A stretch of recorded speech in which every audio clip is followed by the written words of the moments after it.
Was that you? Yeah, I can hear you, Isabel. Okay, good, because I don't really want to wear my headphones, but I get that. Oh my god, it's so cross-eyed.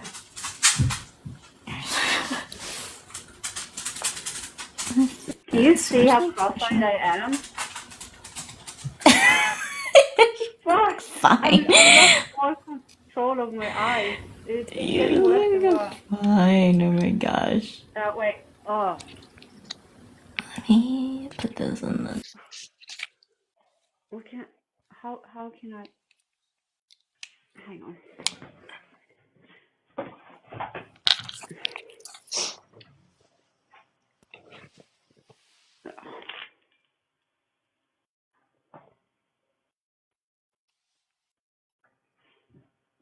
Maybe if I.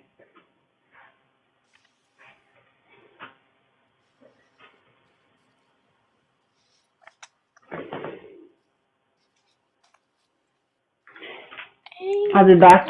I'm gonna get my reading glasses. tell me what. I got it, something. I don't know the lyrics. You're just like sparking everybody's echolalia. Yes. I know. Sorry, guys. No, you're good. That's what happens. I love it. I love echolalia. I think it's always fun. I'm trying to find the question. Okay, I can. Where the fuck did I put them? Oh, I put them here anyways.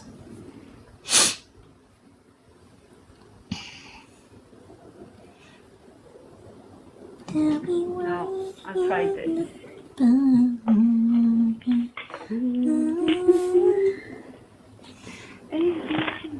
Who sings that one? Is it Backstreet Boys? Backstreet Boys. Okay.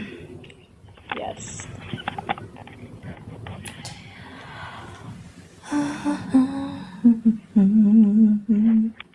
Where's Abby? Let me see. I'm waiting for April. Oh, I don't know if Ashley wants to join. Hi, Ashley. I would love it if you joined too, Ashley, but I don't know if you want to. So I'll just leave it up to you for now. If you want. Who's up here? No.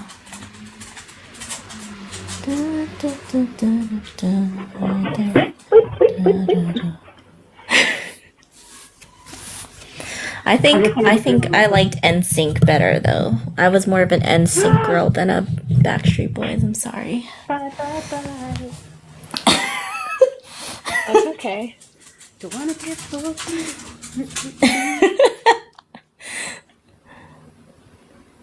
Let me see. I always forget how to do. Well, we can get started while I wait for maybe April and some other person to show up. Let me lower. Sorry. No. No.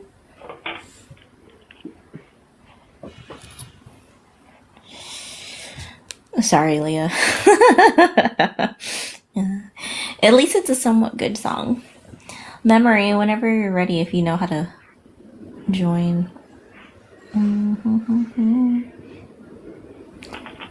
Jesus, what is happening?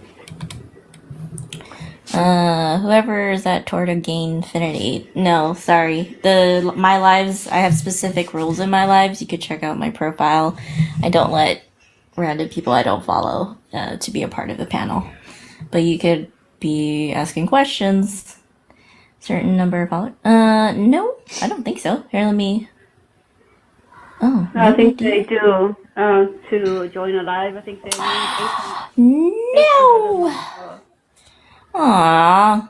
Dang it. It used to be 1,000. I don't know what it is. Yeah, but I changed it to 800. Oh. That's so silly. There's so many restrictions on this stupid app. Okay.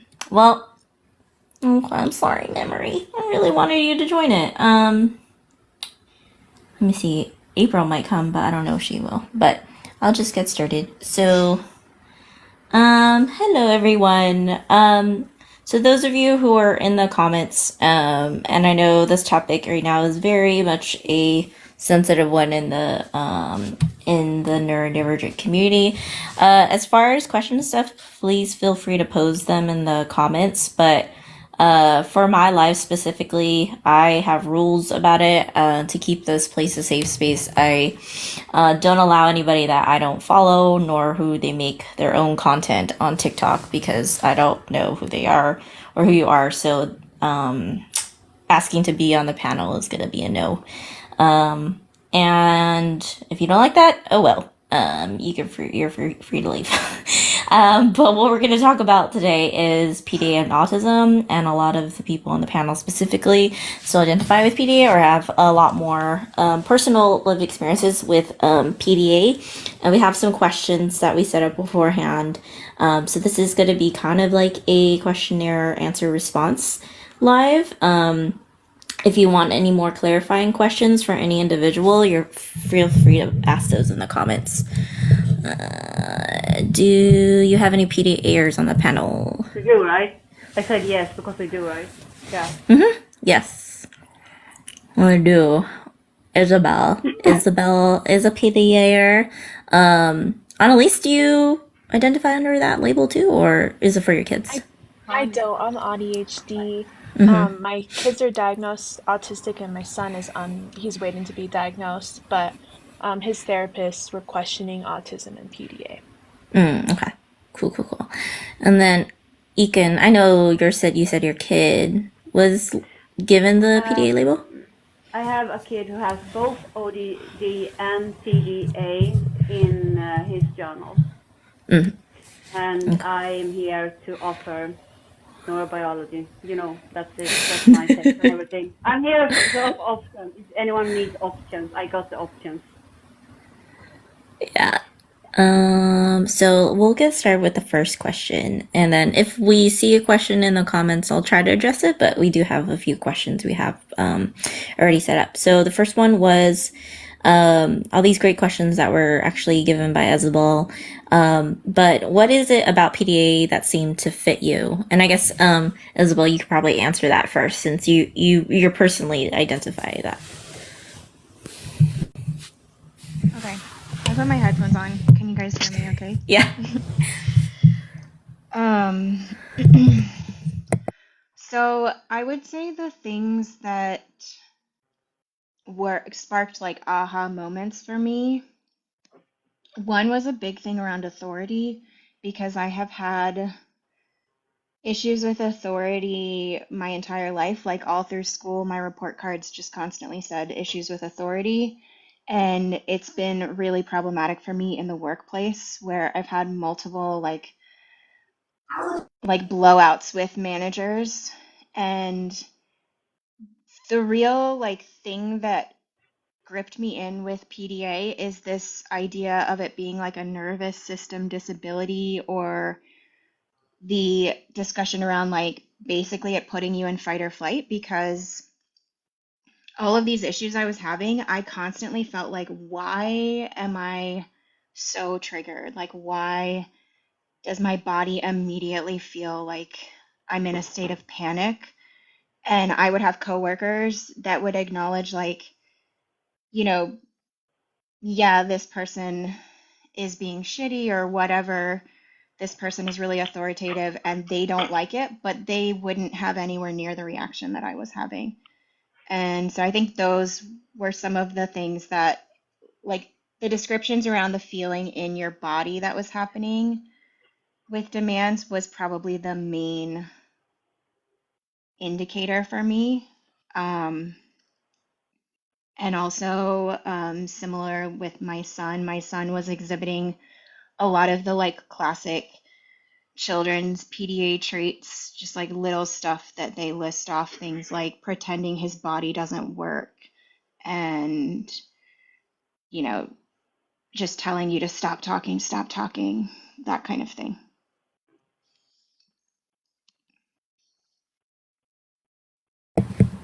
Does anybody want to share their own personal experience with what seems to fit? Either if you're identify it yourself, or like how that label has been fit for your own children or your life? Yeah, Callie? So I was basically introduced to PDA by a TikToker called Erin Rackham, and basically what I drew me in was it was a triangle in which they described the increase of anxiety and um, like when you have a demand. So it was basically like the basic strategies being used, like distraction, excuses, procrastination. I related to that because I was a huge procrastinator all throughout my life. Uh, After that, the step was like reducing meaningful conversation, which described to me like how I went into a shutdown if I was experiencing too many demands at once. And um, and for me, where it stopped most of the time, and it was mostly at like complete compliance with later breakdown. So I would like just do what I was asked, but just like later ruminate onto it and just like be angry at the person for having forced me to do the thing.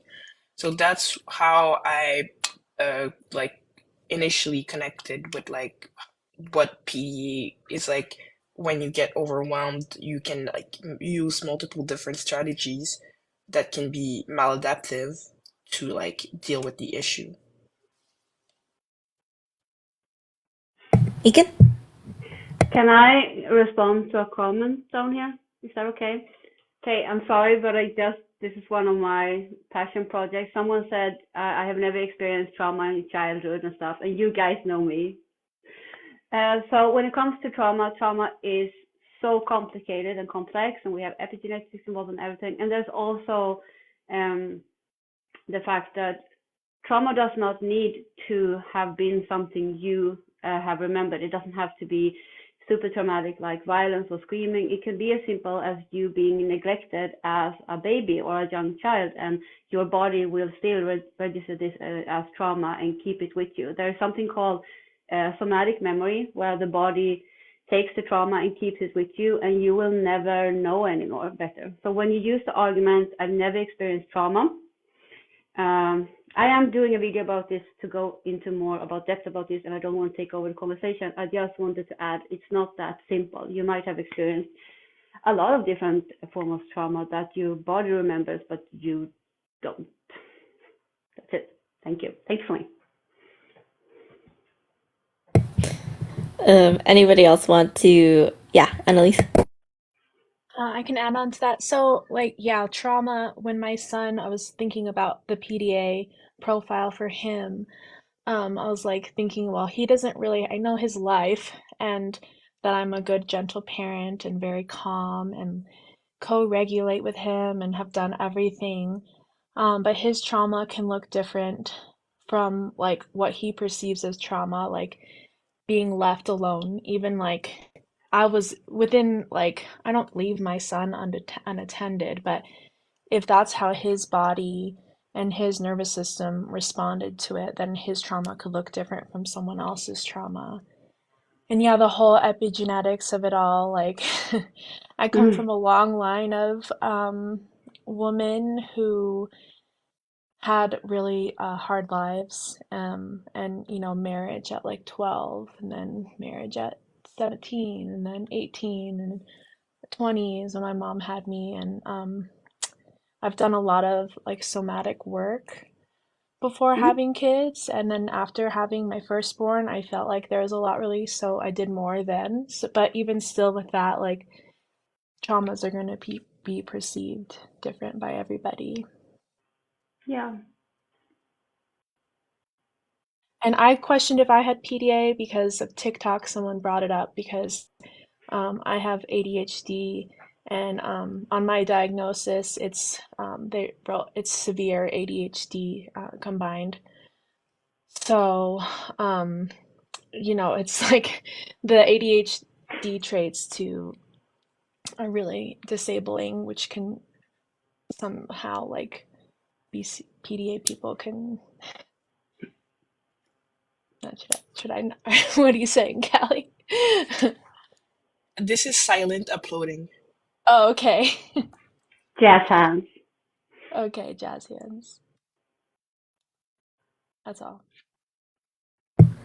Let's see. Can someone explain PDA diagnosed with autism and GAD? Maybe we can go about what is PDA? What do we In general? understand of PDA to us? Yeah. That's a good start. Or anybody else want to go? Anybody want to start that question? I mean, I guess I can speak to what it is described as, like, both here and out in the world, and I don't know, but I'm worried about that because it's not like, I'm not like directly quoting a source here. That's fine. Just go on top of your head. You're But not asking for like. No one will quote you on that. Okay, good. Essentially, well, I think we probably all know that currently it is viewed as a profile within autism. There is discussion about it being associated with other things like ADHD, but it is currently viewed that way, and it is seen as like an extreme resistance to demands, and the way most people describe it as like your nervous system, like your body going into fight, flight, freeze, or fawn at the when it has a perceived demand, whether that's placed on you by someone else, whether it's explicit or implicit, whether it's placed on you by yourself, but essentially that's what's happening in your body with the perception of demands. That's great. Yeah. There you go. Anybody want to add to that, or is there anything? But I think Isabel pretty much nailed it on the head. What's notable about the specifically PDA profile is that the children or people who have that profile will use social strategies to avoid demands. So either like by like you stated, pretending like your legs don't work, finding excuses, like basically just doing everything in their power to not to avoid the demand that is being imposed onto them, and um, and basically when they cannot do that, they either will use other strategies like running away, aggression, shutting down, self-harm, agitation, being upset, and so on. So that's what's basically understood of PDA as of now.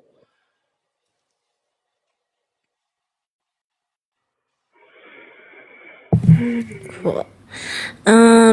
Awesome. About PDA. I'll also answer the first question because I did identify with PDA before like looking into more of the research side of it.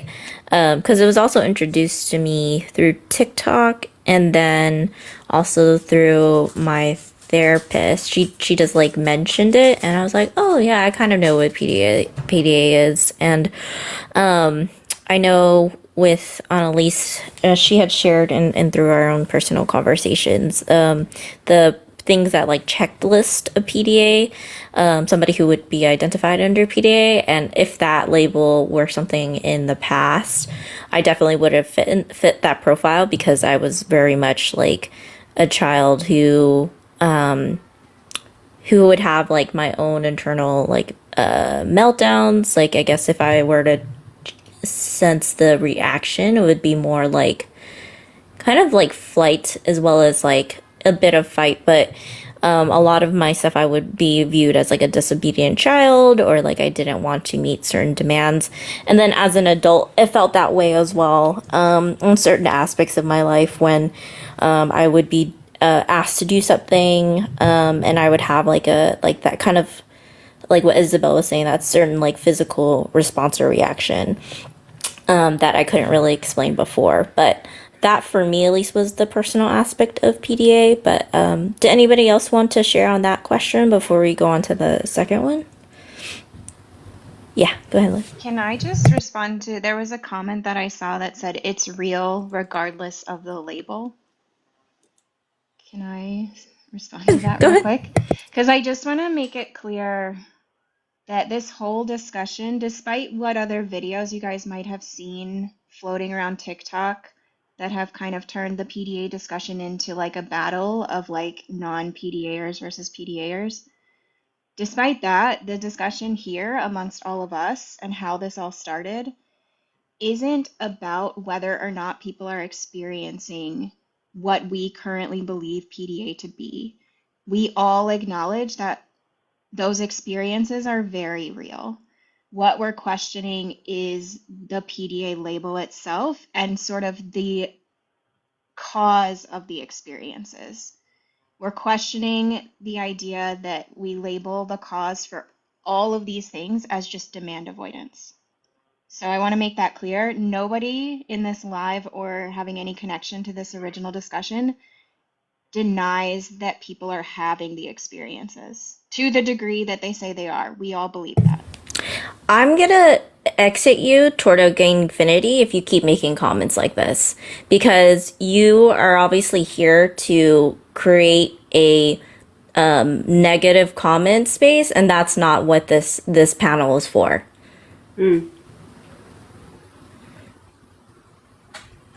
Okay. Well, if you're gonna be like that, I am absolutely gonna mute you right now, because this is the type of shit that I'm not gonna stand for. Bye. Okay. Oh, Callie, you're so fast. Did you mute it or did I? Yeah, no, you muted them. Okay, cool. Yay. Well, thank you, Isabel. Yeah, that's exactly what we're trying to do. So, people, if you're going to be coming into this live and knowing what has been the conversation on videos with PDA, then you will be muted or you will be blocked if you continue it. So, warning for you, Total Gain Infinity or whatever the hell your name is. So, okay, next question is what are some of what you thought were PDA traits that you could explain by other things? Sorry. You're kidding. Okay. Callie, did you want to go first?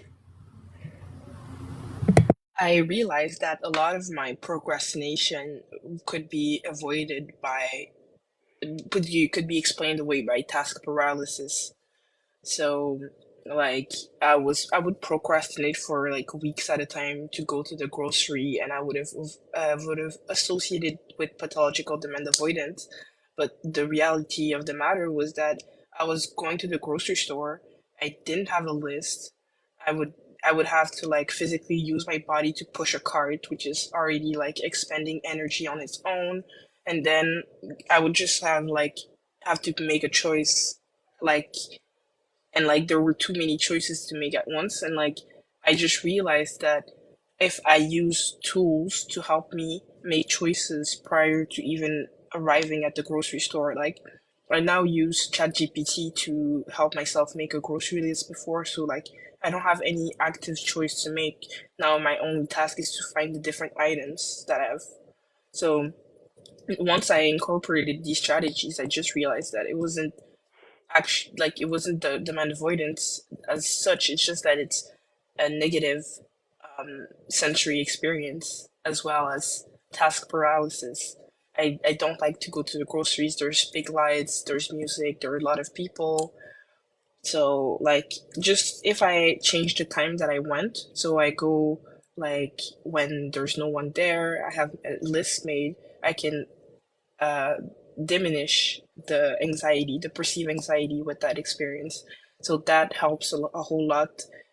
And like now I don't feel as much demand avoidance over the task. It's just that I know how to organize myself to do it. Yeah. And then, Teray, did you want to say something? Similarly, kind of along the same lines. When I first heard of like PDA, I immediately attributed it to like my issues with showering and hygiene. And it felt like really good to be able to like be like, okay, that's why I go days and days and days without showering, because like that just felt like, okay, yeah, that fits.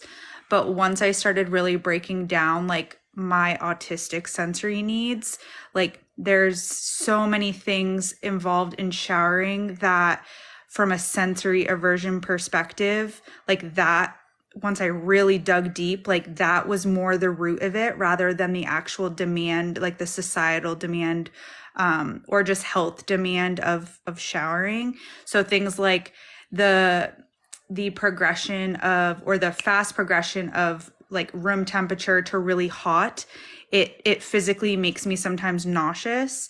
Like those are physical reactions because of my autism, but it took me a long time to really be like, okay, I need to try and separate the comfort that this PDA thing is giving me, and the quicker rationale to be like, okay, wait, there's so many sensory things happening here that the reason I struggle getting into the shower and getting out of the shower is because of water related sensory aversions. So that's just something that I wanted to kind of add to the very, very relatable grocery example. Also, somebody had asked, and I think it's a good question to like elaborate on, Callie, what task paralysis is. If you could explain that a little bit more. So task paralysis and choice paralysis is task paralysis is when you have too many tasks to do at once and you cannot organize, prioritize, and determine the task, how much time each task will take, so you don't know what to start with, so you never start. Choice paralysis is the same thing. It's like when you go to the grocery store and you are in the chip aisle and then there's 10,000 kinds of chips and you don't know which to pick, so you just pick none. Yeah, Isabel. I just wanted to respond to a comment. Would it make sense for PDA to just be part of autism and that it's on a spectrum like other traits? I feel like we could come back to this at the end after we go through like what we planned, but I did just want to say like that is kind of at the core of what this whole discussion has been about. That if you imagine like that sort of spectrum wheel, like looks like a color wheel of all the autistic traits, and that everyone experiences them to varying degrees, some of which are quite disabling and some might not be. The idea could be that these people that identify as PDAers, actually just the demand avoidance wedge of that wheel is one of their most disabling um, traits. But again, as we're talking about right now, like we also want to be careful that we're not just labeling everything as demand avoidance. That could be executive dysfunction, task paralysis, certain ADHD traits if you have both ADHD and autism, and other things. Yeah. But maybe we can circle back because I think that's like the most interesting part of all this discussion and what kind of got me to reconsider. Yeah. I know Memory asked a question about if we could be able to talk about the low arousal approach and how it relates to autism. So, and PDA low demand approaches. Yeah. Did you want to answer that, Callie, or something? Essentially, the low demand approach is a humanistic approach meant to lower the stress. So I'll just find the Wikipedia page so I can explain it a bit because I don't want to say it. So it was developed by a professor and it's an internationally recognized model of behavior support. It's meant to like because they think that the human experience you can either be hyper aroused or under aroused. So when you are over aroused is when you can have like maladaptive behaviors and like so it's an approach meant to decrease stress and like problematic behavior, and it has 4 components. So basically, the 4 components are decreasing staff demands and potential points of conflict around an individual, avoiding potential triggers such as eye contact, touch, and spectators. So, like a lot of people who have PDA express having anxiety around being perceived. So, the third one is avoidance of non-verbal behavior that may lead to conflict, such as aggressive postures and stances. So, and the fourth one is challenging staff beliefs about short-term management of challenging behaviors. So it's like to like you always have to keep challenging the ways that you work so that you adapt yourself to each and individual person. So that was meant to help people with autism, intellectual disabilities, acquired brain injury, and meant to diminish their amount of arousal and anxiety and stress. So that was started in the 1990s. And I think it connects a lot to the low demand parenting that is now seen, which has a lot of the same fundamentals as the low arousal approach. Yeah, you were talking about the postures. Like my son, he's in a bunk bed, and if I walk into his room and I'm standing next to his bunk bed, he immediately goes into flight or flight. But like if I crawl down and like am on his level, like he doesn't like perceive a threat. And so like that and options and like having him initiate touch really help us lessen the meltdowns. I have a similar like parenting example of like the low demand approach, just really quickly. Something that I have had to do with my children, or that I find is best supportive for them, is they know the things that they have to do in the morning to get ready for school. If I were to say, Brody, go brush your teeth, that is going to be a battle every single time because he perceives it as a threat. What works better for my children is I made a choice board for them. And so they know that in the morning they have to brush their teeth. They know, or I try and say, you get to brush your teeth, you get to get dressed, you get to do, it's like 9 different things, but they get to choose which order. And even though I have an order that I think would be best for them, it's on them. And sometimes my kids go to school wearing colors that are all over the place, but like that was a choice that they got to make, and like that's a battle that I choose to not fight because they're dressed, they brush their teeth. It might have been at 4:30 in the morning, but their teeth got brushed. And so just little things like that can help them really feel like they have autonomy over what their morning looks like, instead of mom and dad like saying, do this, do this, do this. And even like images or writing on a chart on a wall relieves a demand of you telling them to do it. Exactly, because in the morning I can say, go check your morning choice board. Oh, absolutely not, buddy. That is so sharp, but I'm so proud of you for asking. No, not this. Oh, But sorry. we like, in terms of what we were just talking about, like, why is brushing the teeth and getting dressed a problem? It's not just necessarily because it's a demand. It's like the sensory aspects of brushing teeth. My son never wants to get dressed because he doesn't want to interrupt what he's doing. Like, getting dressed is not of any interest to him. He's also more comfortable in PJs than clothes, etc. So though I think like we all struggle with demand avoidance, and autistic people tend to struggle with demand avoidance more so, we also have to look at like the variety of root causes apart from the demand in itself. Yeah, well said, Isabel. I actually really like that question that I think who just posed that. Tony? No, somebody asked about like anger, and I can't find the comment. It was anger in response of a demand. Oh yeah, Osaka. Yeah, that was a pretty good question. Because I think that's like how Linz was saying, like as far as the reaction response, like anger is part of more of the fight nervous response. And kind of with their question to answer if that's like necessarily PDA. So with the PDA label, it it is supposed to encompass the different like reactions that again we've kind of classified as it's like fight, flight, fawn, and what was there another one that you Freeze. guys was it Fight, flight, Freeze. fawn, freeze.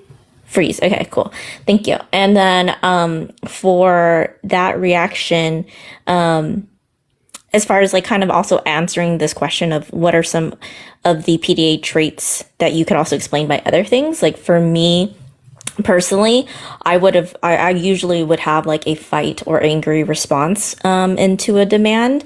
But the reason I know now to explain it by other things is that ever since I got diagnosed with autism, and being more aware of the things that are truly just because I'm autistic, in the instances like even now or in the past when I was a kid and I would have a very angry reaction to anybody asking me to do something, I noticed it was always in instances when I was hyper focused on something, or I was already doing a task that I had already planned to finish, and then like you say, like my mom would come into my room while I was studying, and I was hyper focused on that, and she would ask me, okay, you need to do the dishes, and I would be like, what, like extremely aggressive when I would react to her.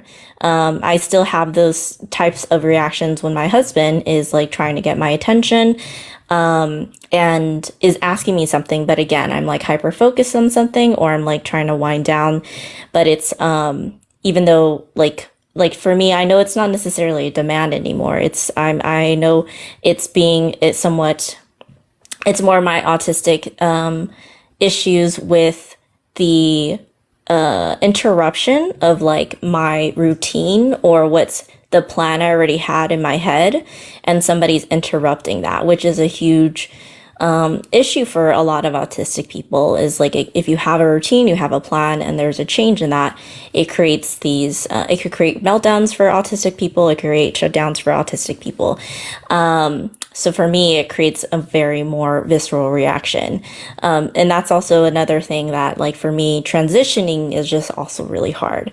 And again, it could be more like those autistic issues with transitions, hyperfocus, my routines being interrupted, that is creating that more fight response rather than just like the demand itself. And then, anybody else want to answer the question about traits they have, but they could be explained by other things, like Aiken or Annalise? Well, it's such a broad question, it's such a big question, so I'm not going to take up a lot of time. I just want to add something that we have discussed quite a lot, that there are a lot of things in PDA that can be explained by things in autism, or the combination ADHD, for example, or just human behavior and the combination of all of this, or attachment styles, or trauma, or selective eating, sensory issues. There is so much that already can be explained that I feel has gotten forgotten, if that makes sense, because in my personal experience, and no, I come in peace, everyone knows that, I feel like PDA has been the blanket answer to simplify everything, because people want security, they want simple answers, they want to feel seen, understood, heard, and they want peace, right? So when PDA came along and they'd be like, it's all the matter avoidance. There you go. And I understand that, and at the same time, when using it as a blanket answer for everything, you are actively shutting the door to get to know both you and your kids that you think have PDA profile, and you are limiting yourself from getting to know yourself better. and that can sometimes be more harmful than beneficial. That's all for me. But I wanted to add, I can that you have a series, or is it PDA, or is it Yes, that you are doing right now? So if yes. people are interested, if their behavior is caused by demand avoidance or other possible causes, you Hmm. are also invited to check out. Um, Any um, questions? exactly, you can just go look at their series. Yeah. Um, Is it PDA or is it something else? So, and any questions are welcome. Just put your questions in the comments, and I will make a video about it, offering options to what it can be instead of pathological demand avoidance. All options. Okay. Isabel? Thanks, Patty. Thank you, I can. I just wanted to like, I don't know, top onto that or agree with that, that I think such a big part of this is that PDA becomes like a very simple explanation for just such a wide variety of things that are happening.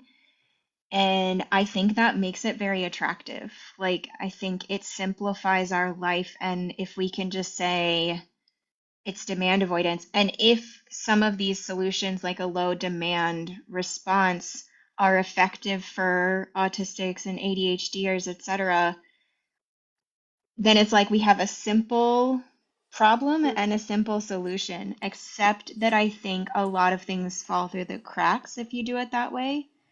And at some point, it's like you can't always remove the demand. And potentially, if you understand the cause, you can like focus on the cause, the sensory thing, whatever it is, that isn't just about the demand in itself, and you can actually get the thing done Yes.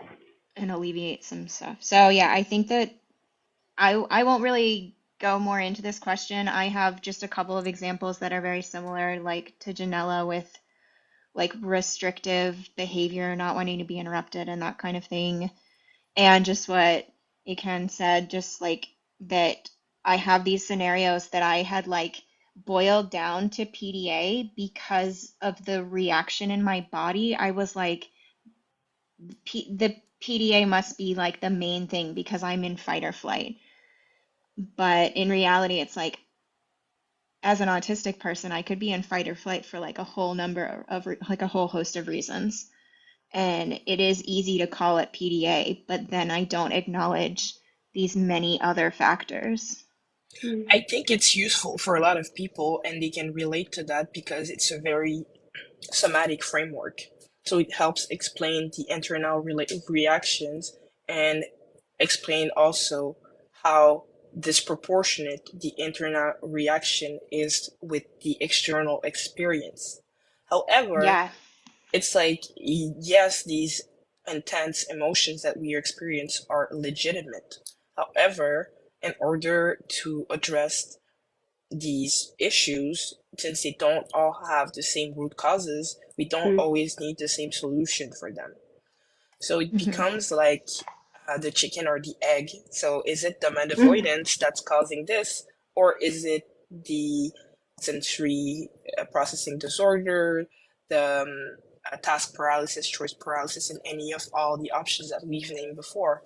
So I think that's why it gets a lot of people from a lot of neurodivergent conditions to relate to PDA, um, even if currently PDA has been mostly studied in autistic people, because we know that autism changes or our like relationship with the external world.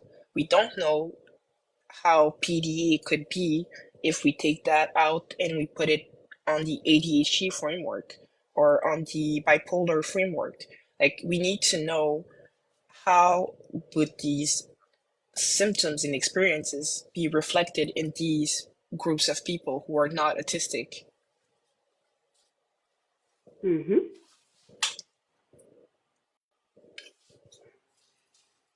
I don't know. I think someone could explain it better than I could, but the reason why, uh, if there is PDA to be added, like why it's harmful, why we don't need like the separate label from autism, just like we don't have an Asperger's profile on the DSM. So basically, um, can you hear me? Okay. From 1984 to 2013, autism in the DSM was split in 5 different conditions, and 3 of them were most diagnosed. It was PDD, NOS, Asperger's, and autistic disorder. And there was a large study that was made on 12 different universities that assessed for autism. And they wanted to know, based on the test scores of the children that were assessed, if the test scores consistently matched with diagnosis. And they realized that like the diagnosis that you had more to do with the diagnostician that you went to more than your test scores. So it was all misused, and because of that, in some places, some children did not have services for their diagnosis, and some of them had more services. And like clinicians couldn't decide which diagnosis to give because they were always trying to like give services to their clients, and there were also different uh, stigma associated with the Asperger's diagnosis versus the autistic disorder diagnosis. So in 2013, when the DSM-5 came out, they decided to do away with any of the subtyping and to have one diagnosis in which there would be 3 levels of support, from level 1, which requires support, all the way to level 3, which requires a very substantial support. So that's how we stopped subtyping, because it had a very detrimental effect on autistic people, as well as not being validated by research. Thank you. I knew you would do a good job on that. Bye, guys. Bye, Annalise. Bye. Let me get Sienna up here. Oh, Sienna. Let's see. There is another good question. Hey, Sienna. That somebody had. I can't remember it. Was it about support needs? Oh, yes. How instead of PDA, it could actually be just higher support needs? Yes. So, I kind of want to give input on that, because this has been something, like, personally I've talked to you guys all on the panel about a little bit more. But it is a theory. Like, this is a personal theory of myself, as well as some of the mutuals here that have. But it is something that if you look into it more, it could be explained, as that could be the potential option.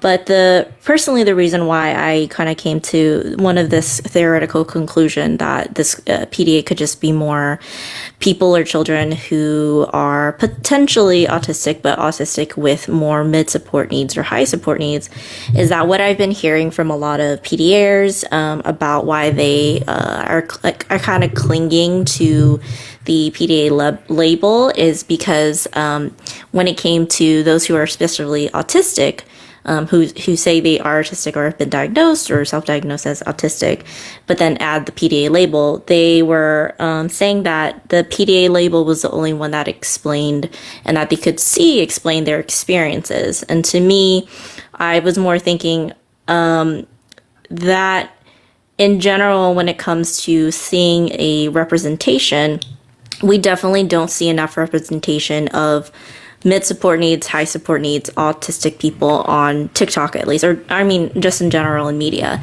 So PDA seemed to be the most accessible representation because it was the one that was being shown the most compared to mid support needs or high support needs. But a lot of the experiences too that a lot of PDAers have mentioned when it comes to their children or to themselves, and the extremities of like the struggles that the child or the person is going through.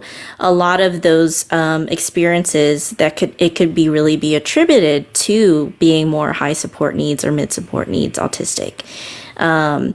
And just not knowing that is because there's a lack of representation that gives more context to whether somebody fits into that support needs. But let me see, Sienna, do you want to add anything to anything about the PDA stuff that we've talked about? I mean, like, the idea, so PDA is not a profile of autism specifically that research can prove as of yet. The reason it is related to autism is because it was, I mean, this has probably already been said, but I'm repeating it, is because it was proposed as a separate diagnosis to autism. So it was never actually researched in context with other neurodivergencies. It was proposed to be autism. It was proposed to be a higher functioning form of autism. That is what it was. Its original purpose was. So it's got ableist roots to actually start with, which is a bit meh. But You go ahead. PDA, if it is, since it is not actually a profile of autism, it is a comorbidity if it becomes its own separate diagnosis, which would mean it doesn't change the level of autism support needs you have, because autism support needs do not change if you have comorbidities. If you have ADHD, that doesn't mean that you go from level 1 autism to level 2 autism. If you develop a health condition, that doesn't mean you go from level 1 autism to level 2 autism. It just means that you have additional support needs on top of your autism. So I don't think that PDA, it can be said that PDA makes autism your level change or your level higher, if that makes sense. Yeah, I think so. Thank you, Sienna. That was really helpful, actually. Can I respond to that? Yeah. Oh, sorry, Sienna. Yeah, I think Sienna. Yeah, they got it. Sorry, thank you. Go ahead. Go ahead, Isabel. Oh, I was just gonna say, I guess the way I'm understanding that is like, if we agree that PDA is like a separate diagnosis, then that's what you're saying, Sienna. But there's also potential that that's not true if we're all discussing the possibility that PDA is more of a collection of autistic traits and demand avoidance, and all of these things kind of congealing together. And I think what Janella was saying is that some of us are wondering if, because like similar to what Sienna said about like the fact that it came in as this like high functioning thing, I see a lot of correlation to, and have read about like PDA correlating to high masking individuals. And I wonder if this like sort of PDA hypothesis are people who are high masking, who when you're very high masking are often assumed to be level 1, but are actually potentially more moderate support needs. I myself am diagnosed level 2, and for a very long time was in like a bit of denial about that because I just felt like I wasn't sure that was accurate, just because of like my outward presentation. I just thought like, how could I be not be diagnosed until 36 and still have people denying the possibility that I'm autistic, but be level 2 support needs. I couldn't like wrap my head around that. But my reality in terms of support needs very much reflects a level 2 diagnosis. And I often have said that my quote unquote PDA traits are the most disabling part of my autism. So, yeah. So the PDA traits So there are some PDA traits that overlap with autism, and the reason, and so that I'm going off the EDAQ, which is the most official, what do you call it, like test for PDA, because that it's not an official diagnosis yet, so there's not officially criteria, but the EDAQ is the closest thing we have to criteria. The criteria that are ASD criteria on that are likely residual because the only people they did any sort of research on were people who were likely autistic. So the National Autistic Society in the UK was the one who did all the research, and they were only doing it on people who were likely autistic but were not quite fitting the criteria of autistic disorder or Asperger's disorder. So some of the traits that fit into some of the traits on the EDAQ are residual, and some of the traits on the EDAQ actually alienate higher support needs autistics, which is a thing that they're looking at sorting out as well. So the EDAQ is the Extreme Demand Avoidance Questionnaire. It's made Yeah. by Elizabeth Onions, and Wait, Elizabeth who? the researcher, it Onions. Is it Newson? No, Anusen made the original PDA proposal in 2003, and Okay. then Onions used that to Okay. make the EDAQ. But the thing I is, thought Newson did both, but yeah, okay. yeah, Cool. Good to know. basically, um, so what I was saying about Sally Cat having problematic aspect on their website, because someone asked in the feed, it's because on Sally Cat's website they call people who don't have PDA general autistics, which it's um like I find that a bit like uh separatist. Like what why do you assume that these traits are not found in the general autistics populations, which is and like either while their information about PDA is valuable, it's like it's not necessarily representative of the current scientific debate that is going on on the research side of things. Like they are a PDA who experiences PDA and who are in PDA groups, but the things that they publish are not necessarily reflective of like the debates and the research.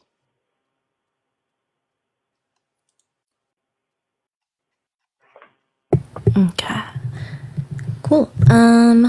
Well, this is really helpful all. And these are really good questions and responses. So, yeah, sorry, Sienna, if I had to mute you. It was just the sounds from the background that are kind of getting distracting for a few of us. But let me see. So the next question that I had would be, what are some traits or behaviors that still seem to fit only with PDA? And it's open to whoever feels like they want to answer this question.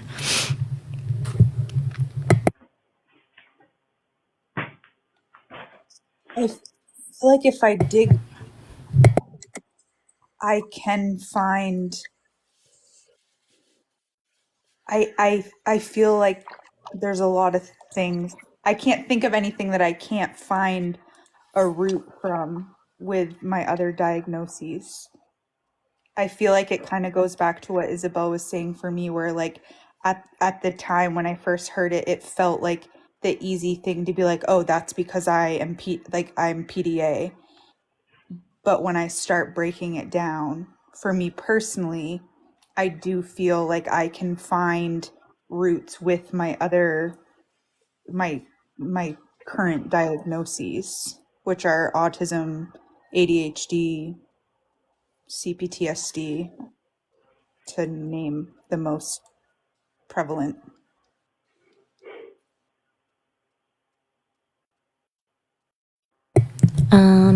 And then was Isabel, did you want to say something? Yeah. No, I was waiting to see if Eken wanted to say something. Um, No, I I'm do just have what? no. I was just looking at the comments. Oh, That's why I can't. I'm low masking, so I can't hide anything. So I'm just sitting here. no, that's Sorry. fine. I just thought you wanted to talk.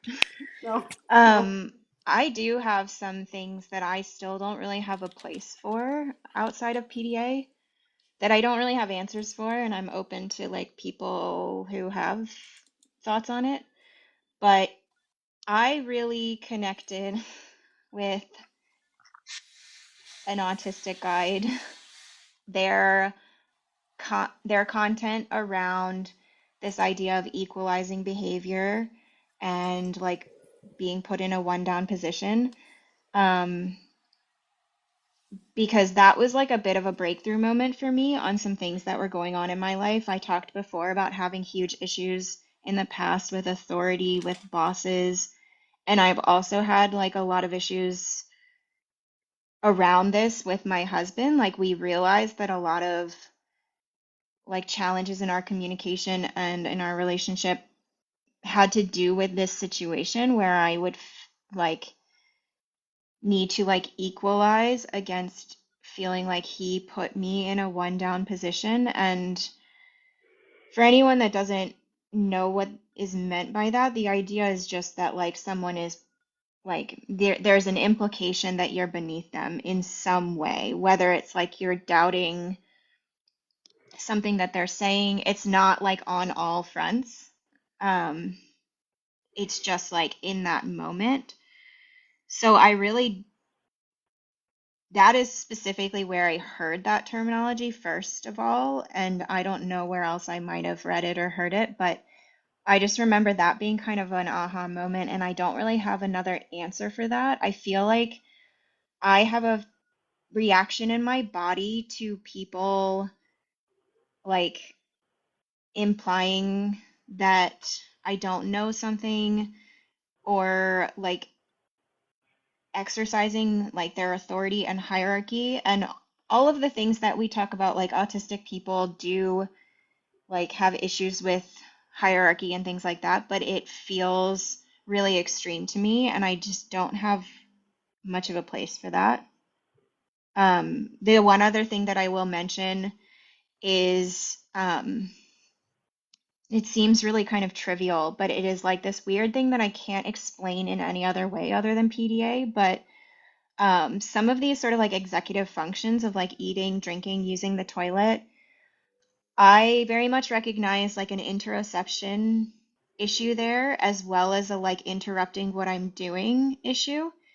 But what I find is like if you take those things away, like I'm in the middle of something and I forget to eat or drink all day, and now it's 3 p.m. and I really need to pee, I haven't had anything to drink, or it doesn't have to be all three, maybe it's just one, whatever. But it's like I will still resist doing it. And in my head, I'm like, why am I resisting this thing? And it's like intellectually, I'm like, this is ridiculous. I know that I feel bad because I haven't had any water, and I'm like, still won't drink any water.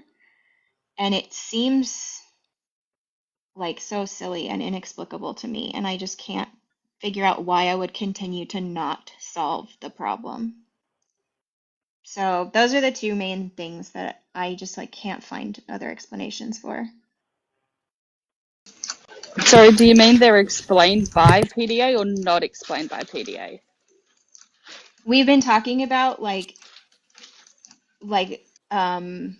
traits that we would I have identified as PDA and kind of breaking those down to, oh, actually it could be interoception or executive dysfunction, sensory issues, etc. And these are the couple of things that even when I break them down into that, I still can't come up with an answer beyond PDA for those couple of things. Does that make And I sense? mean, I have come in late, so I don't know, but I don't think anyone's denying PDA or something similar to it exists. but the question may be whether it's actually a profile of autism. Oh We're no, kind of, for the question, Sienna, Isabel's just kind of explaining for her experience, what she feels is still somewhat explainable by the PDA profile. So it's not necessarily about that question about whether PDA exists or not, but more like what has already been defined as PDA and PDA traits. Isabel was kind of explaining these are the certain traits that even though she can recognize is still autism and stuff like that, but there's still that struggle of understanding what if it's separate from PDA or something else.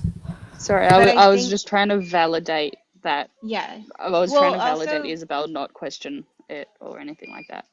Yeah. yeah, I appreciate that. But also, we are discussing the idea that like PDA could actually not be a separate thing to autism.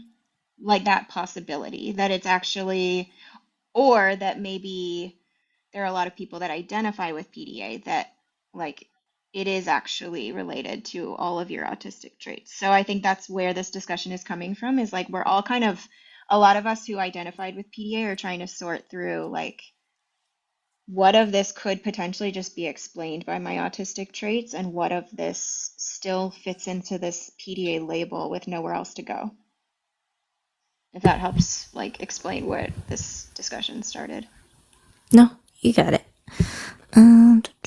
And then let's I see. just wanted to touch on the Yeah. ODD.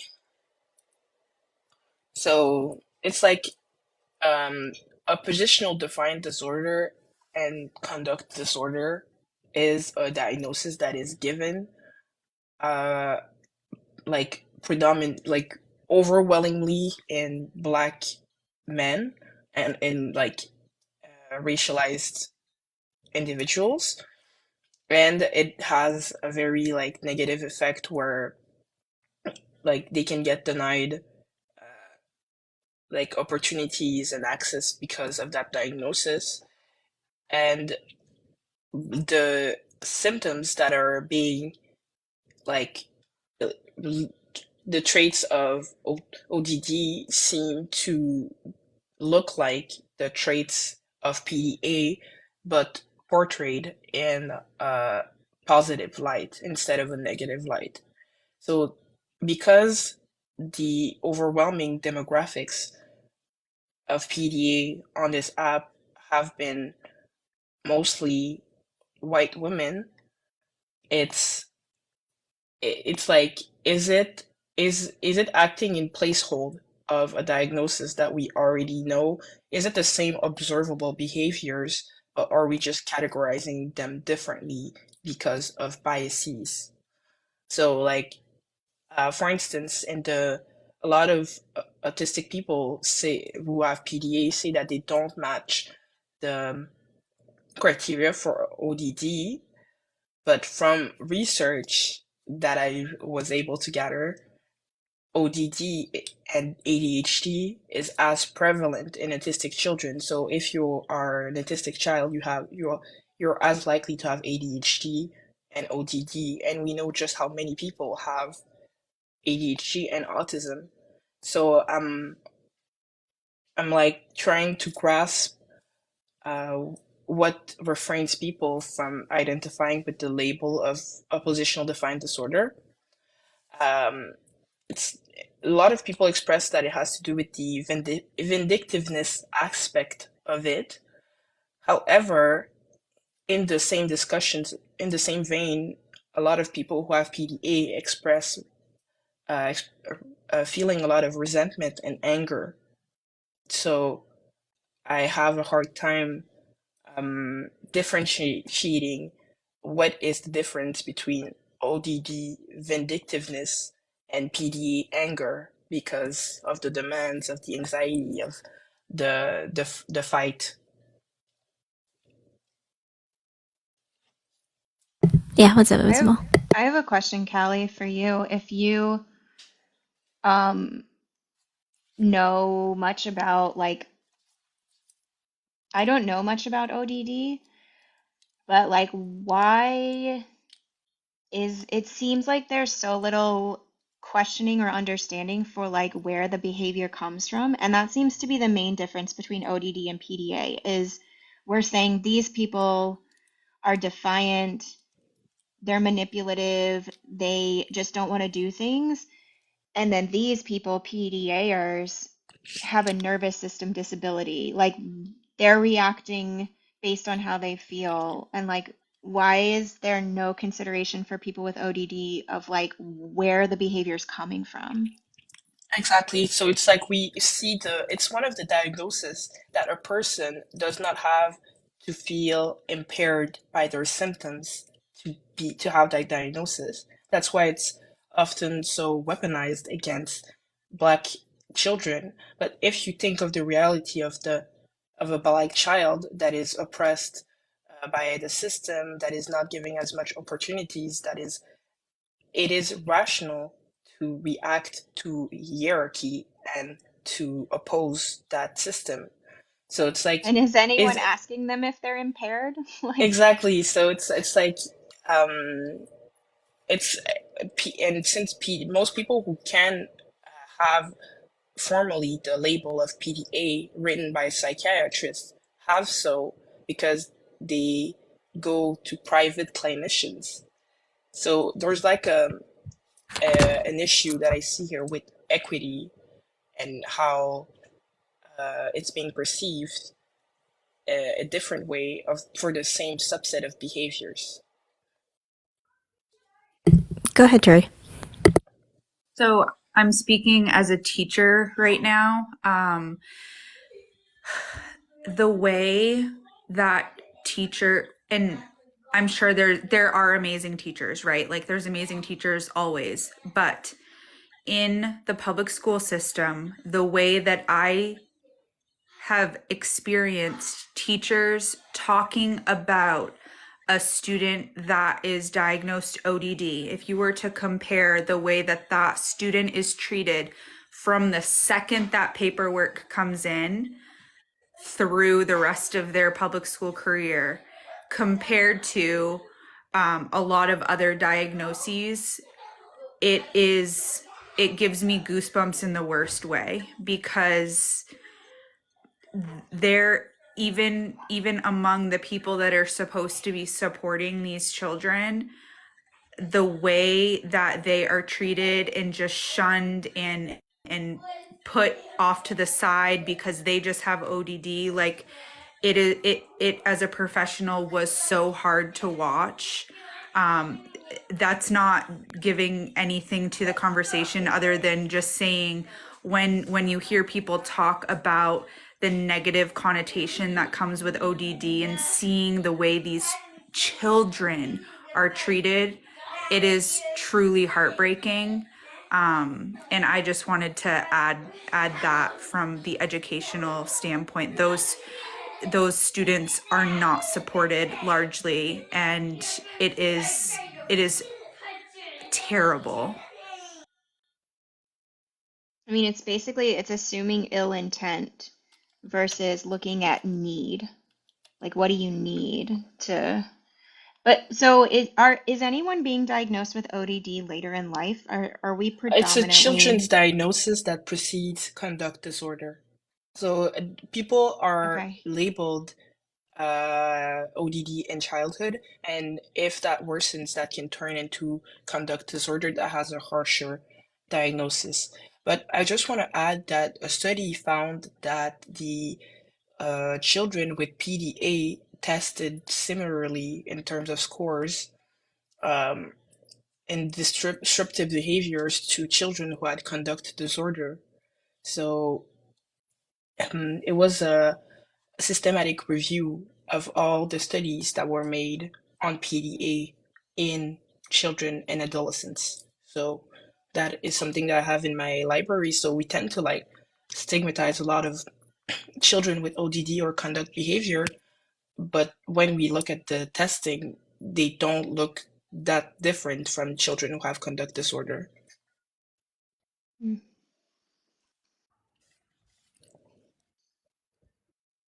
Do you want to say something, Um, April? Yeah. Yeah, on like the whole ODD thing, my brother was diagnosed with ODD when he was 4.5, and the way that he was treated at school, Teray, like I can back up everything that you said. Like it actually breaks. Like I'm older than him by 3 years, and I didn't quite fully understand it at the time. But like teachers would say stuff to me in front of him, like, I just don't know how you're related to something like that. Like he is such an awful child, and would like say this genuinely directly in front of him, like this young boy. He subsequently did grow into a conduct disorder diagnosis, which he received when he was attending court, because would you believe it, he turned into a criminal because he absolutely had no support provided, and everybody just considered him to be an awful human being. And he had all sorts of addiction issues and things like that. And it's just so interesting, I think, how I feel as though PDA is like this new kind of version of like what, like it's like the more, I don't want to say neuroaffirming, but it kind of feels as though they're trying to, like, you know, make it a nicer thing, whereas like it's not happening for everybody, right? Like not everybody is being afforded the, you know, the grace to be given this new, you know, less stigmatized diagnosis, which I think it's just a real shame. Like so many kids, especially marginalized ones, are still being given the conduct and the ODD diagnosis, and it's just, yeah. April, I don't know if you mind sharing, but is he autistic or was he ever diagnosed?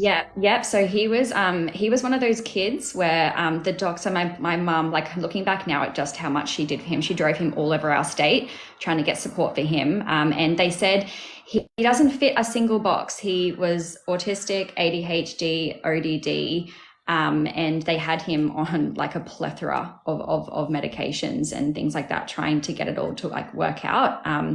And it was like, I fully appreciate now just how harrowing that must have been for my mum, and at the time trying to manage it all, because she was trying the best that she could to get help for her son. And even now, she's still his biggest advocate, like his number one advocate. And it's really heartbreaking. And yeah, I can't imagine what it would be like for other individuals that weren't quite as lucky as my brother. And I feel it's sad because it's children who live in poverty, who have that ODD label, who would need these neuroaffirming approaches. But it's realistically the children who already have the most privilege, who can afford private practitioners who are neurodiversity affirming and who do not accept Medicare, who do not accept insurance, and who will give them that label, that alternative, who will allow them to receive better care and be presumed to be competent.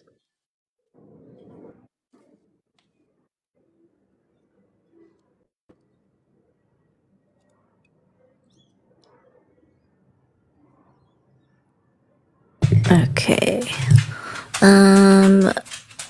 So Delara or anybody else who comes in asking to be on the panel, my live rules is that I don't accept anybody who isn't a TikTok mutual as well as a content creator to be on the panel. The reason being that's how I create my space to be a safe space, because if I don't know you, I don't know you. So I don't know how you're going to react nor how you're going to be coming into the panel as a stranger to me. So yeah, I don't sorry, I don't allow anybody else who isn't technically a friend to be a part of the panel. Okay. So how has this current PDA discussion on TikTok affected you?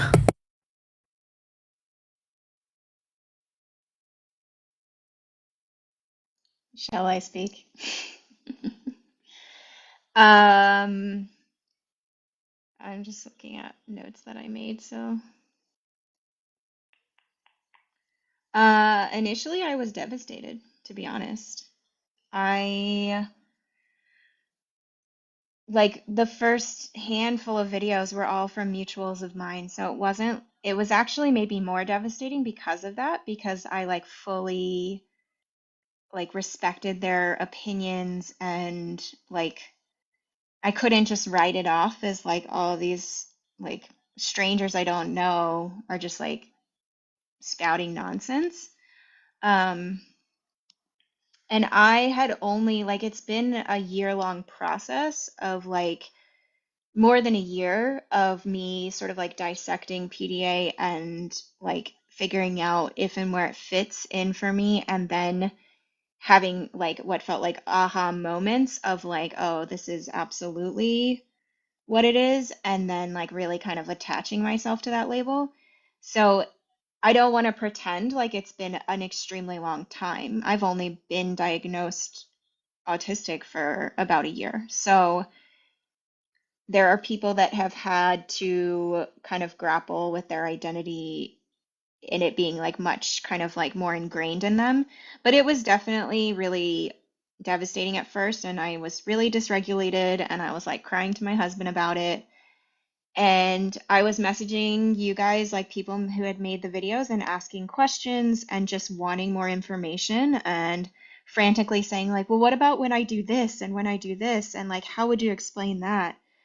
Um, but I think once I could get like regulated around it and listen to the discussion for what it was and not like it, not assuming ill intent and not assuming that it was a denial of what I was going through or a denial of my identity, but just like asking the questions around like, what is this thing? And I think because I was so newly diagnosed when I first found out about PDA, it was kind of happening at the same time. I was still understanding autism at the time that PDA was introduced to me.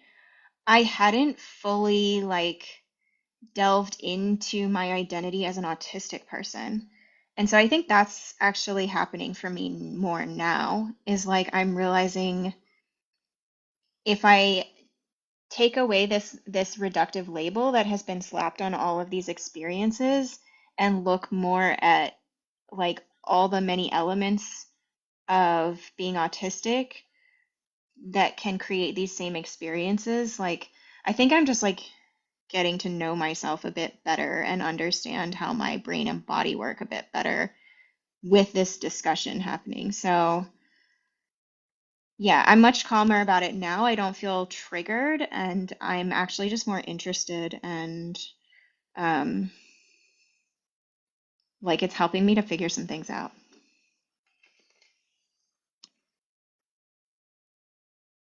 Thanks, Isabel. Anybody else want to add? Hallie? Go first, Tiana. So I think I just want to add, for context, I would classify as having PDA, except for the fact I'm not high functioning enough or considered high functioning enough per the EDAQ to have PDA. So I've been refused a diagnosis because I cannot use like the social manipulation tactics that are within the EDAQ or read like a person's emotions enough or know how to get my way around doing something like that.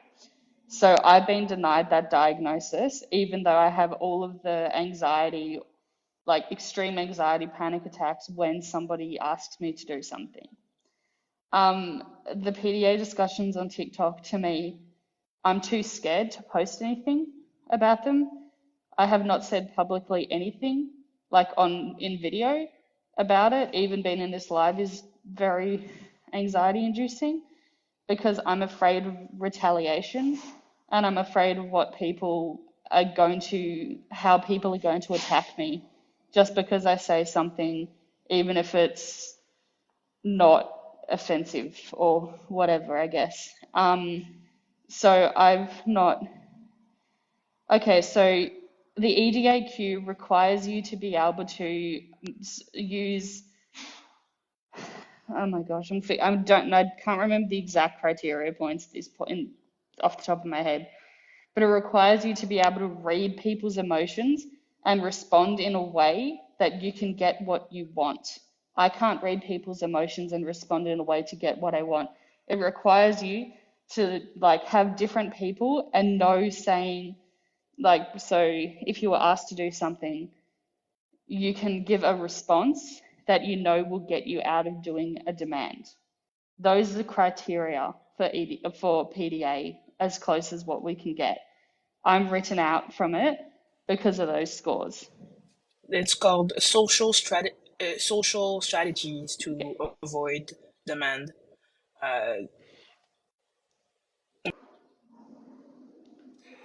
Um, so basically, like that, because of that, if you are, let's say, a non-speaking autistic person and you cannot use Yes. socially strategic strategies to get around to demands, you Correct. cannot test as being PDA even if you have the whole demand avoidance and anxiety and fight fawn and all the reactions associated with it. Thanks, that's a much better explanation. I saw someone in the comments was telling me that I'm misinformed, but they've just deleted it or blocked me. I don't know. So, No, we muted but them. yeah, Callie got I it. just muted them. I just muted thank them. you. I'm not gonna let someone We got you, promote that Sienna. environment. Yeah. But Thank you, like, Kelly. That's a much better explanation than what I was trying to say, and that was exactly what I was saying. There are a lot but of I people who are excluded from it, and they're the ones who are given ODD. So as well as racialized or racism being in ODD versus PDA, there is also people with lower ability levels or with higher support needs are often sorted into ODD rather than PDA because I don't know, like, yeah, that's just the way clinicians see it. So yeah, I was always too anxious to speak about it or say anything about it here but I do like that there is a discussion because there's now ability for some of this nuance to kind of come out. what I wanted to say, I wanted to jump on the point that you said about retaliation specifically. So I don't make speaking videos because like I'm too anxious. I don't like the whole process of editing and everything. So I've never delved into it. All I did was really much be in comments as well as posting the research about it. And I've already started receiving retaliation about that.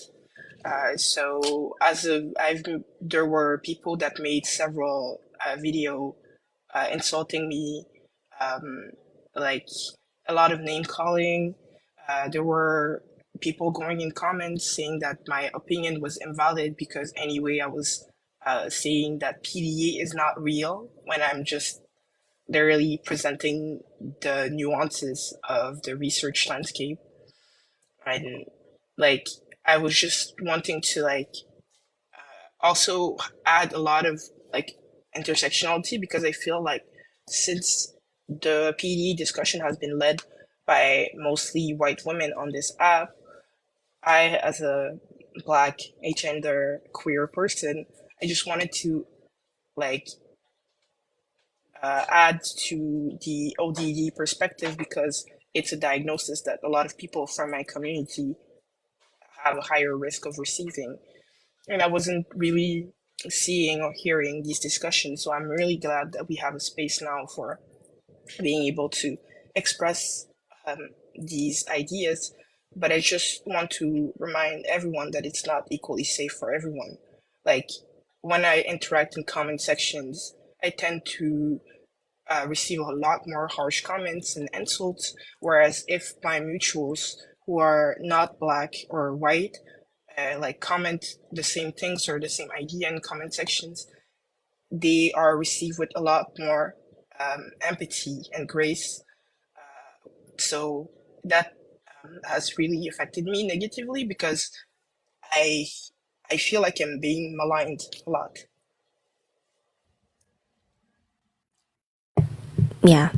That's I just want to jump in and support you with that point, Callie, because I'm pretty sure I'm the one who started all the shit on the PDA stuff on TikTok. But it was coming again from a place of information, and that information I had gotten all from Kelly. So those of you who are, coming into this discussion or have seen my videos, literally none of it would be existing without Callie. But the fact that the retaliation that I get versus what Callie gets is very much racialized. And it's showing me how much a lot of people within the comments have been asking why is like PDA, particularly with white women. There's my own theories as to it, but it's very alarming to see that PDA, at least within the TikTok space, is something that's attributed to a lot of white women. And the fact that when I engage with that demographic of people and PDAers, and I myself in interacting, I get somewhat more kinder responses than what Callie receives. And that's, again, another very alarming thing to see. Because it shows a lot of other internalized racism or very obvious racism and things that need to be brought up when it comes to talking about neurodiversity and intersectionality and all the things that are involved in what we're trying to do within the community. And for myself especially, I mean, you could see all the drama that has unfolded right now with the PDA's discussion, and personally it hasn't affected me because I have my own weird way of being disconnected from comments that may be harmful to other people online, but I'm more affected by seeing the results of the backlash for like my friend Callie, as well as other people who we literally aren't coming from a hostile place, nor are we, especially for Callie, never has comments that are intentionally trying to warrant any hostile reactions, but that's what they receive. And they receive a lot of more name calling or reductive language and demeaning that is really disgusting to see at this point of the PDA discussion. Whereas when it first started, we had people like Isabel and April and Danielle and a lot of these content creators who were beautifully talking about and peacefully talking about PDA and how it's affected them, but coming from a very kind discussion in place. Compared to where we are now with a certain creator who has made this become a bigger issue than it has to be, and has twisted the conversation and the intent of it. So I think that a lot of that as well stems from, Isabel, as you shared, you took time to really, like, you felt obviously the devastation and you processed that, and there was no real reactivity from you, I don't feel, in terms of like your recount of everything. You took quite a measured response, and then once you felt, at peace or ready enough to process it, that was when you came to the table. Whereas I think that's where a lot of people potentially haven't got like that same ability to do so, and that's where we're seeing a lot of the reactivity around it. It's coming from a bit of a different place. It's not coming from I'm ready to hear, I'm ready to listen to all accounts. It's coming from a place of defense and need to immediately defend without really understanding what they're trying to defend. Because Callie has never, like, once in my conversations with them, even I have posted about PDA in the past, and Callie has never made me feel as though they are saying you're not, this doesn't exist, or, you're silly for thinking that you align with this or anything. It's always come from a place of genuinity, whereas like maybe some people can't always, feel that, which is a bit of a shame, I think, because it's really interesting, PDA, and how it manifests and everything. And I think that it's really worthwhile having this discourse. And it would have been great to have had the discourse with people that really do want to champion PDA. Having, if that individual had come to the party and was willing to have the conversation, there could have been some really, really productive and profound discussions off the back of it. It's just such a shame. No one's trying to diminish anyone's experiences. And I think that's the thing that's being lost. Yeah, I was really disappointed because those were some of the people that I wanted to hear from the most because I was hearing so much from you guys with the research on the other side. I was like, oh, I want to see what other research or what, like someone who has had more experience with PDA, has been identifying with it longer, like I want to hear what their thoughts are. And yeah, I want to say one thing about what you said, April, because it's something that's really bothered me is this idea that couldn't they couldn't access that or that it's like a part of them being PDA because that was something that was really invalidating to me where a lot of people that came from that side of the discussion in a combative way either explicitly said to me in comment sections or implied that I must just not be PDA if I was willing to have this open discussion and do it calmly.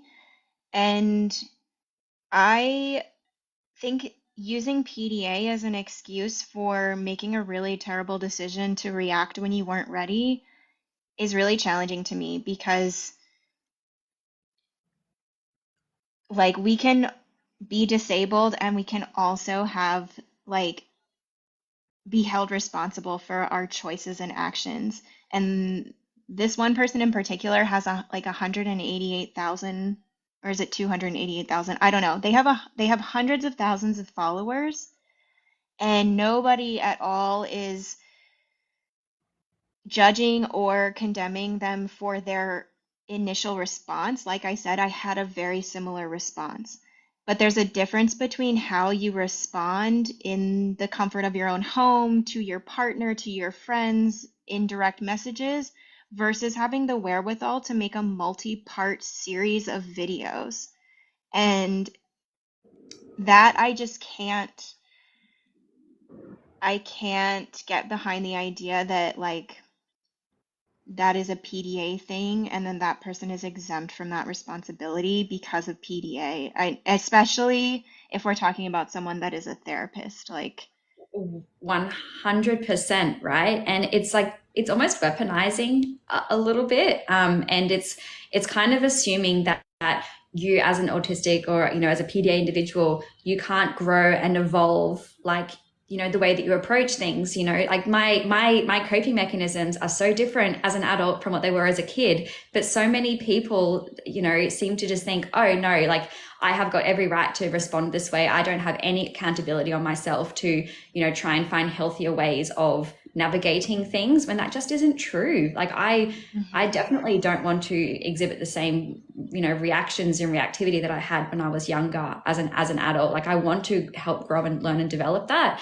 And so it feels really I guess like infantilizing to even suggest that somebody like yourself, Isabel, you couldn't have developed better coping mechanisms to to respond to these things, or have the wherewithal to feel what you felt but not project it.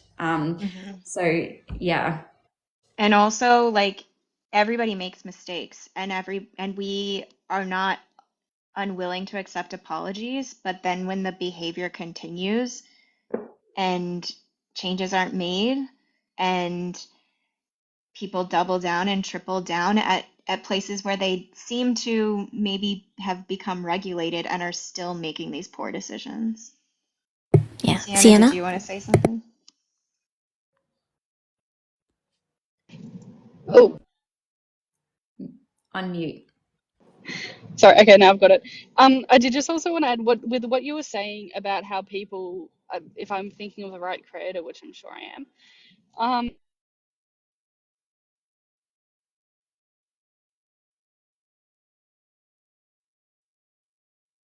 I think the connection. The connection might be spotty. Yeah, it's a little spotty, Sienna. Sorry. Oh yeah, No, they I just really wanted to froze. hear what they were going to say. I know, Sienna. You're froze up.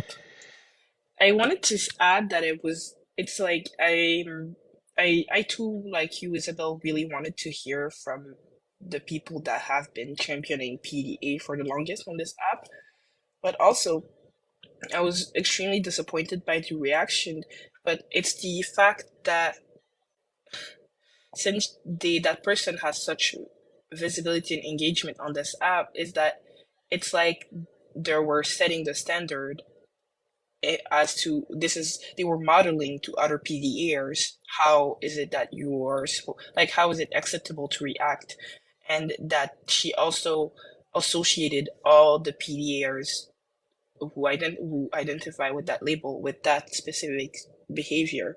And that bothered me because I'm mutuals with a lot of people who identified with PDA. We have had productive discussions about it, and it was never like it was always right, trying to figure out where we classify these subset of experiences and how we make sense of them.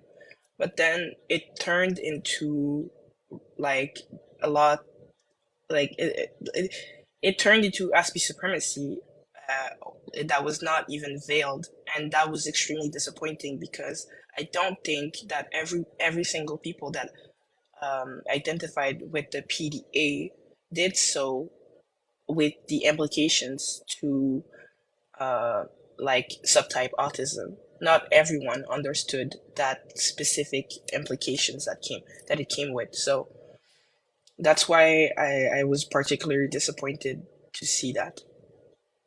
Yeah, I think she single-handedly changed the whole conversation. And like you said, because of the size of the following, it really like brought sort of a mob mentality behind this aggressive other side when really like we weren't a divided community amongst like two sides before that. And it's been really unfortunate, I think. Yeah, it was like we were when I had the first PDA video, I was like shocked at how much positivity was coming out, and the receptiveness was really nice to see. And then it changed. I mean, when I saw April's video and then I saw Danielle's video, I made a second video being like, "Oh my God, it warms my heart that like we're able to have these discussions." And Yeah. because you guys are bigger creators than me, April and Danielle having like credentials behind her name, um, I was just like, "This is amazing." Like it's so rare that the autistic community can have a constructive conversation. That's really hard. Like this is a hard conversation to have when it like affects people's identities. Um, yeah. Yeah. I think it's also, I mean, this is in a weird way also a good thing to see because the way that discourse, as you just mentioned, Isabel, around any topic within the neurodivergent and especially the autistic community is always very black and white. It's very, skewed on one side and there's barely any nuance. But I think it's also important to see how much of like these bigger creators and how much influence they have to the discussion, so that when it comes to other topics and other big creators who have a big following, and then we also get into the discussion of their misinformation, how much of a backlash can happen because of that following instead of having more nuance and actual connection and collaboration in the community. But it's probably like, again, it's like a weird thing, but maybe it's a good start to see this happen so that maybe people are more informed and aware about the personalities behind these creators and how they really are. But let me see. Did April or Callie, do you guys want to add to that before we get to the final question? I just wanted to thank everyone for their support throughout all of this. I read everyone's comment and I wasn't able to like answer to everyone, but thank you all for the support. It's really appreciated.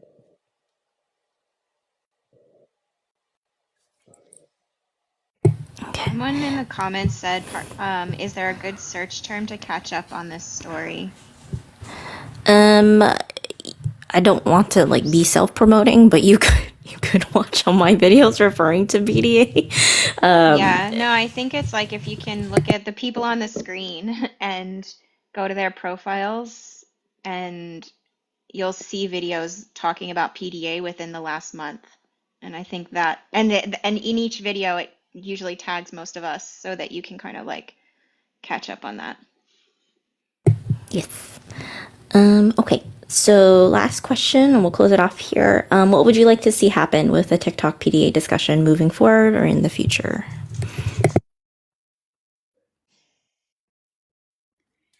Who I wants to would go want. first? I was gonna say, but I would want people to keep exploring the label of PDA because no one is saying that it's not real. We're just saying that it's currently still being studied. I would want people to consider all sides of PDA. So the critic, the people who are for it, what was made in the research. I would also love for people to understand that no one is questioning the intensity and validity of experiences, and to assume that people who are debating that issue aren't like invalidating anyone's experiences.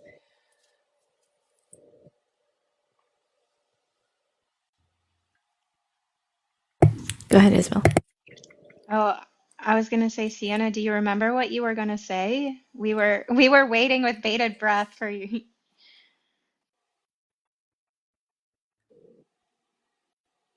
Is your connection working? I think can you hear us, Sienna? I It looks think they're like trying to get. they've got like the little bars at the bottom that are saying that it's Oh still yeah. reception. Maybe if you turn your Wi-Fi off and go on data or something. Yeah. I don't know if they can hear us too. Well, Sienna, just interject if you get your connection to work. One thing that I agree with Callie. I would love to maybe even have a few more of these, or I don't know if like what we're doing here can influence more people in the community so they can realize like where this discussion started, and that we can kind of hopefully like redirect it back to this place of like we're all just trying to figure this out and sharing our experiences and like dissecting research. That would be great. My other thing that I would love is for people like Callie and Danielle and Sienna and people that I feel like are really good at interpreting research studies. If you guys can make more videos that kind of break that down into lay terminology, like Callie, the one you did with the slides, was so helpful. And I think partly it's being in burnout, but I'm also just really not capable of reading like abstracts and research and stuff. So whenever people can like break those things down and studies from both sides and kind of clarify what they really are proving or not proving would be so helpful. It's coming, Isabel. That's one of the projects that we're definitely working on. Sienna, are you able to hear us, or do you want to say what you were going to say? Oh no, I don't think they said like it was muting everybody, so I don't think they can hear us. But April, did you want to say what we would like to see moving forward? I would really love to see more conversation with, as Callie just said, and as Isabel just said, around having people that are for PDA or against PDA, and people that have got absolutely no skin in the game whatsoever to objectively also be part of it, in a way that's not so attacking. I mean, just how vicious it all turns, and so quickly from clearly there's some pent up emotions there that need to be released somehow, but doing it in a in the community where we're all just trying to go towards the same thing, right? Like we're all just trying to find safer, more affirming ways of existing in the world, and every single fight that we have internally is just a detractor from the fight that we should be having at that social and societal level. It's like I would love to see, you know, PDA actually, you know, brought into some real tangible capacity where we can comfortably say, you know, what it truly is, or where it truly comes from, or, you know, how it, you know, how it can manifest and the reasons why it can manifest. Because I mean, even amongst clinicians, I've already shared before, but my nephew, before he was given an autism diagnosis, he was given a PDA diagnosis. And so it was seen as separate to his autism, not as a subtype of autism.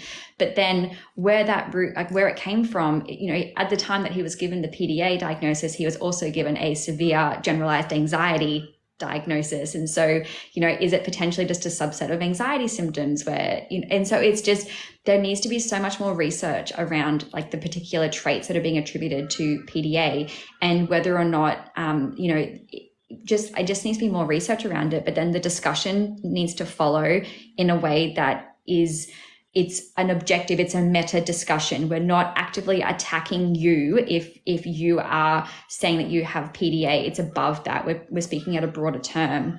That would be really, really great to see. I'd love to have more open and meaningful and civil discussions around it. Well said. Thank you, April. Callie, did you or anybody else want to add before we probably close it up here and add my point? No? Okay. Yeah, I think I agree with pretty much everyone. This has been really, really, I was a little hesitant about today because of all this stuff that's been happening with the discussion, but I really want to thank everybody who was a part of the panel, who's speaking, and then everybody in the comments who were really, you know, open to hearing what everybody had to say. As far as for me, what I like to see in the future is, again, like more research, more openness to just talking about this stuff, and pretty much echoing what April said, like just to avoid some kind of hostility for anybody. But that goes for apart from the PDA discussion, but anything within the autistic community or neurodivergent community, talking about anything that I know is sensitive, but coming from a more open place of discussion rather than defensiveness would be great. But personally, I mentioned in my last video, I really don't want to talk about PDA anymore. It's been a lot, and I think it is definitely an important topic, but for the autistic community and stuff, there's a lot of other things we need to be bringing more attention to, that I myself am going to be making videos on, and my mutuals will. But in overall for the community, I think with this label, because it is just something that is not completely definitive at this point. We don't have anything that's saying, yes, this is it. That you just learn to be internally reflective of, like, where are these issues or where are these reactions really coming from? Because my fear with the PDA label, which is coming out of root of the reactions that's happening, is that because it is becoming a catch-all phrase, because people are holding on to that label so strongly, they won't have the ability to actually have that internal reflection to think about what can actually help them, what are the actual issues they need to address, and then also knowing those issues and how to communicate those needs to their families, and then also for kids, especially if they're being given this PDA label, and some people have DM'd me saying that, you know, they know their kid is autistic, but instead even medical places are refusing to look at autism and then give a PDA label instead. It's very scary to think that even now in medical places in some areas would rather resort to that label rather than looking at some other bigger issues and diagnoses that could be more of the result. But yeah, but that's my concern. But any other last thoughts, comments?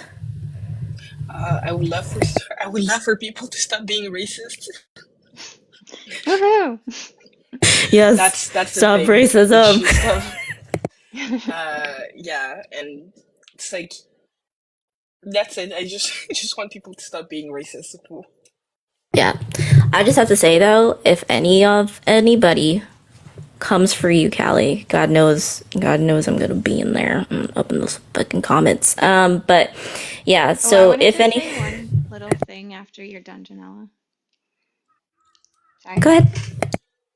Oh, just in response to what you were, I don't know, what you were just talking about made me think of it. And I just had a thought in terms of like going forward that if we do want to continue conversations around PDA, maybe we just try and like de-center people that are just not approaching it from like a good faith, like all research, like openness, questioning. Like maybe instead of like continuing to stitch and retaliate in a sense, even if it feels like you're correcting misinformation, like maybe we just continue to lift up the information we have and the people who are having open conversations and just like decenter them to try and, yeah. Oh, trust me, I'm Yeah, we're doing that. That's tired. why I'm it's tired too and much. I think I I'm am just so not annoyed. not It's addressing so it enough. circular, and I'm like, y'all, okay, they're wasting my energy. Yeah, we Yeah, want the to go only above times that. Yeah, the only times when it comes to these bigger creators and stuff like that, like I've mentioned in my last video, I keep my mouth shut when they're on their rampage. But the only times when I want to speak up, and I do think, not necessarily you, Isabel, but in general, like what I want for my platform in those instances that I do speak up, it's to negate when they are twisting our own information and trying to weaponize our messages and our intent, and that is not. I do not want that because of the bigger following. I do not want that to be the only thing in the search engine that comes up on TikTok. So stitching and doing that isn't a way to algorithmically, I don't know if that's a word, combat that type of misinformation. But it is, Yeah, stitching I is get it. like, yeah. I think there was need, but now I'm just like, ooh, maybe the move now is to just like no longer talk about them. Everything has been said, I think, Yeah, in relationship to creators who are not open. yeah. We can keep discussing PDA, but we don't have to do it in relationship of them because they don't own PDA. There's no one that owns that label. It's just something that exists and that we're discussing. Hmm. Yeah. Cool. Did you want to say anything, April, or no? No, thank you so much for hosting this, Janella. It's been really Thank great. you. Yeah, Thank you thank for you. coming, April. Thank you for everyone for being here. It was amazing. Yeah. All right. Thanks, everyone. Have a good rest of your night.